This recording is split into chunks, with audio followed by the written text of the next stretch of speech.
Eu sou Dinara Souza, sou terapeuta ocupacional há mais de 20 anos, atuo na área infantil com os transtornos do neurodesenvolvimento, dentre eles o autismo.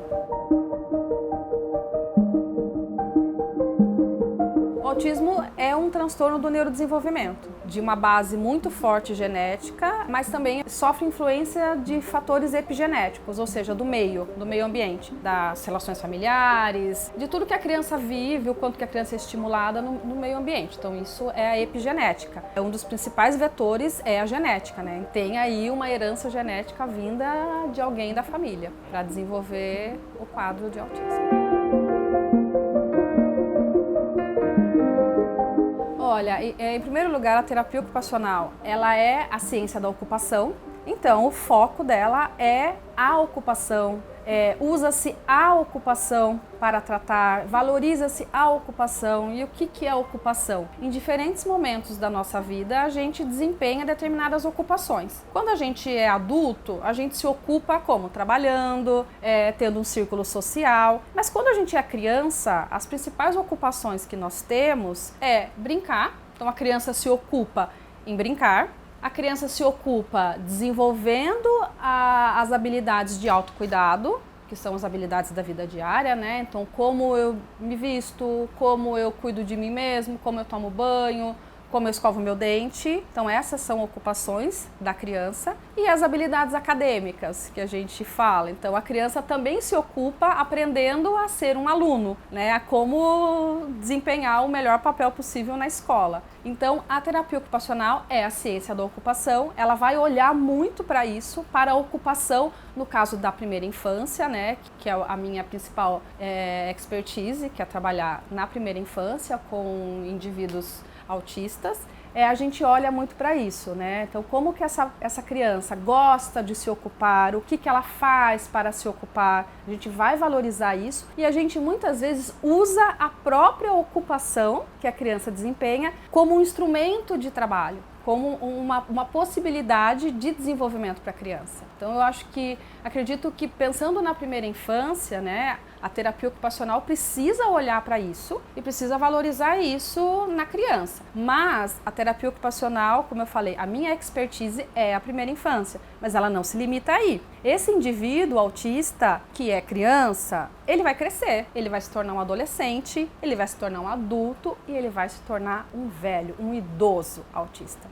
Em cada momento da vida dessa pessoa, ele vai precisar desempenhar ocupações. Então, a terapia ocupacional ela não se limita só na primeira infância. Ela acompanha esse indivíduo ao longo da vida. Quando ele for adolescente, com as questões pertinentes à adolescência. Quando ele for adulto, as questões pertinentes às ocupações pertinentes a um adulto, ou seja, trabalhar, como me inserir no mercado de trabalho, como me preparar para o mercado de trabalho, como que eu desempenho as minhas ocupações sociais. Então, a terapia ocupacional acompanha o indivíduo ao longo da vida, tá? E é importante falar que em cada momento da vida serão ocupações distintas e a gente precisa ter um olhar um pouco mais preparado. Então, por exemplo, eu não me julgo apta nesse momento da minha vida a trabalhar com um adolescente, com um adulto ou com um idoso autista. Porque eu estudo há mais de 20 anos o desenvolvimento infantil, a primeira infância, essa atuação. Então, em cada momento, a gente pode pensar que seria uma especialidade da terapia ocupacional, né? Então, os terapeutas ocupacionais que querem trabalhar com idosos autistas precisam buscar, né, especializações, formações nessa área mais geriátrica e da gerontologia. Então, é importante entender essas distinções, né? Em cada momento é um olhar diferente. Os benefícios que um terapeuta ocupacional pode gerar na vida de um indivíduo, eu acho que dentre as inúmeras profissões e categorias que se dispõem a trabalhar no autismo, né, com indivíduos autistas, eu acho que a terapia ocupacional é uma das que mais consegue olhar para esse indivíduo de uma forma muito singular, validando todas as suas potencialidades, olhando para as suas fraquezas, mas não definindo-os por suas fraquezas. E eu costumo dizer, né, para as pessoas com quem eu me relaciono, para as minhas alunas, as pessoas para quem eu dou supervisão, E também quando eu dou aula para a equipe multidisciplinar, eu costumo dizer que o terapeuta ocupacional, se for necessário, a gente adapta e modifica o mundo. E quando eu falo mundo, eu estou falando de uma cultura, de uma sociedade, né? Para que o nosso cliente, o nosso paciente, possa estar nesse lugar, nesse mundo. Então a gente promove adaptações e às vezes as pessoas ficam até um pouco incomodadas, né? Porque o indivíduo com autismo, o indivíduo autista, as pessoas, eu escuto muitos profissionais falando, mas ele precisa se adequar socialmente, a gente precisa desenvolver habilidades para que ele se adeque socialmente, né? Isso aí que ele está fazendo não é aceito socialmente. E eu, sinceramente, eu acho que a terapia ocupacional ela é maravilhosa, porque ela olha para tudo isso e fala, tá, né? Então vamos transformar o mundo, né? Para que isso, o que o meu cliente, o meu paciente está fazendo, né, possa ser visto de uma forma diferente. E não que ele tenha que se adequar e se moldar para aquilo que está sendo dito nesse momento, né? Porque também é isso, a terapia ocupacional ela olha muito para esse atravessamento sociocultural em que a pessoa está inserida. Então, hoje em dia, as relações que o ser humano tem com o mundo são muito distintas das relações que o ser humano tinha com o mundo no século passado, né? Há 2 séculos atrás. Então, a gente consegue olhar muito para esses atravessamentos e a gente muda o mundo, sim, para que os nossos clientes possam fazer parte deles.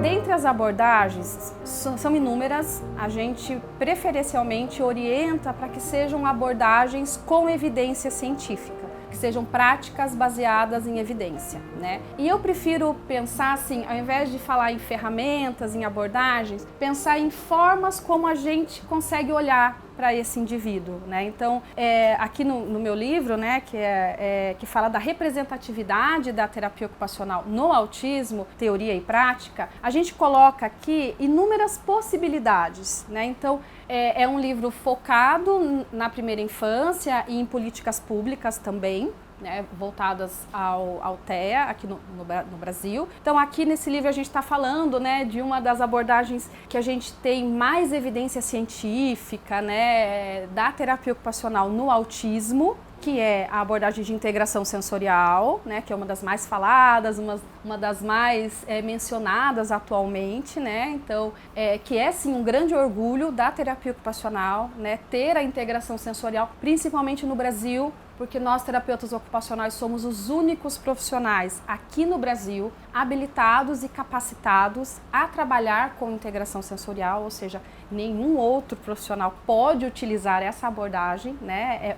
Ela é muito cara, né, para nós terapeutas ocupacionais, mas ela não é a única. Então, por exemplo, o terapeuta ocupacional ele pode sim se tornar um analista do comportamento, né, realizar a especialização do ABA, e utilizar a abordagem comportamental, a ABA, né? Se ele quiser, ele pode trabalhar com psicanálise, né, no autismo. Então, as abordagens são muitas, né? Então, todas as abordagens que ajudam o terapeuta ocupacional a tratar uma criança, né, elas podem sim ser utilizadas no autismo. O BOBAT, por que não?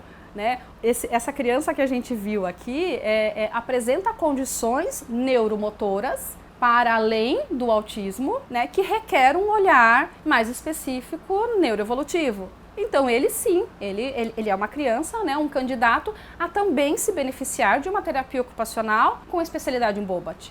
Eu gosto de pensar o seguinte, olhar para a terapia ocupacional nesse momento que nós estamos vivendo aqui no Brasil, né, atravessada por todas as influências que a gente tem vivido, como que a gente quer representar a terapia ocupacional no Brasil? A gente quer limitar a terapia ocupacional em uma única abordagem, em 5 abordagens? Utilizando 2 ou 3 ferramentas, ou a gente quer valorizar a terapia ocupacional e garantir a representatividade dela como ela é, né? Extremamente ampla, extremamente singular, né? Com inúmeras possibilidades, né? Lógico, sempre com base na evidência científica, né? Então as possibilidades são muitas, né? Mas sempre buscar a evidência científica.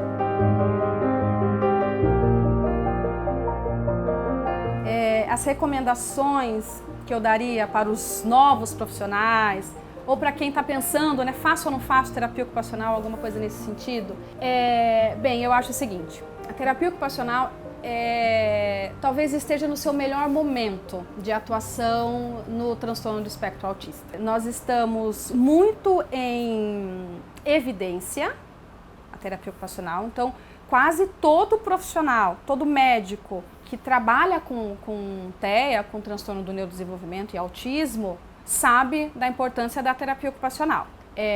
Então, assim, emprego não vai se faltar para quem se formar como terapeuta ocupacional e quiser trabalhar com autismo. Mas eu percebo que nós estamos sendo limitados com um olhar muito específico e isso me preocupa um pouco em relação à representatividade que nós temos, o valor que nós temos, tá? Então, emprego não vai faltar por um bom tempo, né? Principalmente porque a incidência só vem aumentando cada vez mais do autismo, então o emprego não vai faltar. Eu daria um conselho, eu acho que a gente poderia começar, principalmente a gente aqui no Brasil, né? Estudar mais, fazer mais pesquisa, começar a produzir conhecimento nosso, com a nossa realidade, com a nossa cultura e começar a olhar, por que não, para a velhice, para a terceira idade. Aí eu diria que é um nicho no mercado, tá? Para todo mundo queira trabalhar com autismo.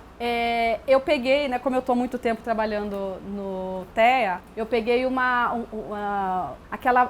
aquele momento em que a estimulação precoce era muito valorizada. Então vamos identificar precocemente o autismo, vamos pesquisar a intervenção precoce, né? Então estimular precocemente para poder garantir um ganho maior de habilidades, diminuição dos sinais e sintomas. Essa onda já passou. Agora eu estou vivendo, principalmente na Unifesp, né, que é onde eu sou coordenadora do ambulatório de autismo da Unifesp, lá a gente tem discutido muito o autismo na vida adulta. Então a gente tem começado a pensar, a fazer pesquisa e a estudar o autismo na vida adulta, né? Não que isso não tenha acontecido no passado, mas agora está todo mundo com um olhar muito específico. Então, quem está se formando agora, por exemplo, está aí uma lacuna no mercado. Nós já estamos vivendo essa lacuna de terapeutas ocupacionais que atuem no autismo na vida adulta, no autismo na adolescência. A gente tem muito terapeuta trabalhando com a primeira infância, tá? E demais, muito mesmo. E tem pouquíssimas pessoas na adolescência e na vida adulta. E na velhice, então, a gente não tem nada. São raríssimos, entendeu? E todos os profissionais, psicólogo, fonoaudiólogo, terapeuta ocupacional. Então eu acho que a gente tem que começar a olhar mais aí o autismo ao longo da vida, tá? E não ficar muito focado aqui na primeira infância, né? A gente precisa estudar mais ao longo da vida, fazer pesquisa, desenvolver abordagens nossas aqui. E aí, quando eu falo abordagens nossas, eu estou falando desde a primeira infância até a adolescência também, que são pouquíssimas essas abordagens nossas, né, brasileiras. Então, eu acho que é essa a dica que eu dou. Vamos olhar ele ao longo da vida. Está faltando mão de obra nesse acompanhamento ao longo da vida. Não somos terapeutas sensoriais.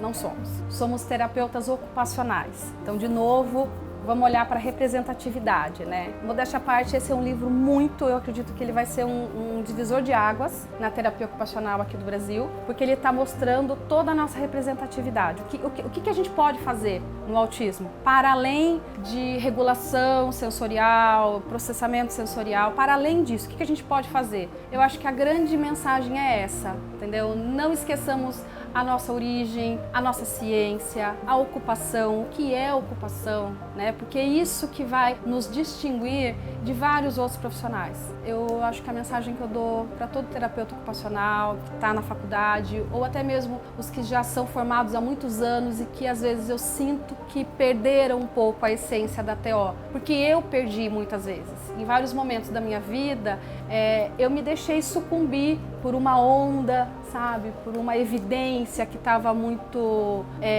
convidativa. Eu me deixei levar, mas eu acho que agora, cada vez mais, eu tenho ido lá atrás, sabe? Eu tenho buscado as referências, estudar a história da TO, as bases e a teoria mesmo.